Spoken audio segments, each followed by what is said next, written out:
ابتدت ازاي علاقتك بشمس؟ علاقتي بشمس ابتدت ان انا كنت جايب تير الاول عجوز جدا، يعني زي شمس بالظبط، بس كان تير سنه كبير. ايه اللي جه في بالك انك تروح تجيب حاجه اللي جه في بالي ان انا اتجه للطيور الجارحه، ان انا من صغري كنت دايما قعدتي على اليوتيوب في 2007 او 2008. فكنت دايما بشوف فيديوهات خارج مصر للبلاد الاوروبيه، منغوليا وكده، خليج اكتر ولا ايه؟ ولا انا اتعرفت عليهم عن يعني انا الفيديوهات اللي كانت منتشره حاليا كانت هي البلاد اللي هي الغير عربيه. تمام. فشفت فيديوهات للطيور الجارحه وهي بتنزل من السماء على ده ايه، ناشونال جيوغرافيك والحاجات دي؟ الحاجات دي بالظبط. فجالي ايه يعني، اتهوست شويه بالموضوع. فلما اتهوست الموضوع بدات اول حاجه ربي بوم. طبعا الناس كانت مستغربه جدا. اوكي. لان حوار البوم كان بالنسبه للناس حاجه شؤم وكده كنت لسه هقول لك مش شؤم. وانا لما جبت شؤم ولا مش شؤم؟ لا هو بصراحه مش شؤم خالص.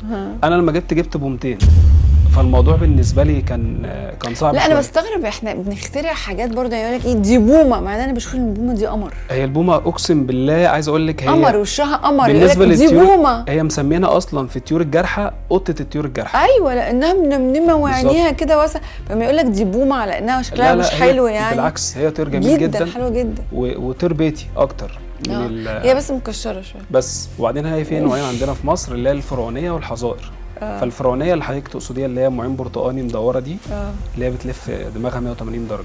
ايوه. بدات انا بقصه الموم، بعد كده دخلت في قصه العجبان. ده جالي. انت بتشتغل اصلا حاجه ولا هو انا ده؟ شغال بتاع ملابس رجالي، وعضو في نقابه العاملين بالسد البري. اوكي. اتجهت طبعا للنقابه بعد ما لقيت نفسي في المجال ده واتعرفت من المجال. انا اول مره اعرف ان في نقابه. لا في نقابه صيادين. فانت اصطدتها ولا اشتريتها؟ هي جايه لي هديه من اخ كان بيشوف ليا فيديوهات بسيطه كده من على اليوتيوب. هو يعني فيديوهات مع البومه. انا عامل فيديوهات يعني من 2019. فاداك الصقر. قال لي انا عايز اشوف شطارتك مع ده، لان العقاب يعني العرب بيبعدوا عنه شويه عشان طير قوي وغشيم جدا. فبالفعل خدت الطير وبدات ان انا اتعامل معاه وادرب معاه. خدت مني تدريب حوالي سنتين وشويه. طب انت هينفع تشيل لنا طبعا هحطها على ايدي واشيلها لك كمان. طيب. بس لونها تحفه. شمس هي بقى عايز اقول لك هي واخده على المنطقه عندي هناك. بس بقول لك ايه، ده ضوافرها حديد بالظبط. ورينا يا حبشي كده. هي واخده على المنطقه عندي هناك شويه.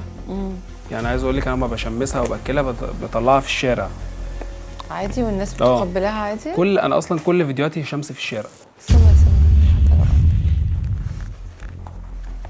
طبعا هي بتطير وترجع يعني. طبعا انا بطيرها. انا نجمت مني من قريب.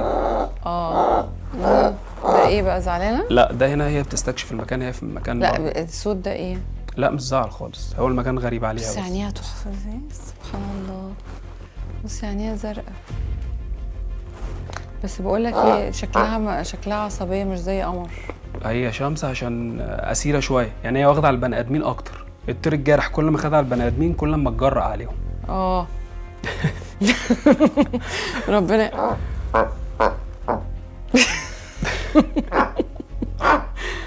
ذكي برضو اقرب حاجه. لكن هي كطيره يعني هي مفيش عض نهائي. لا مفيش عض خالص. بص انا اديتها مثلا صابع كده، ده مفيش عض، ما تعضش خالص.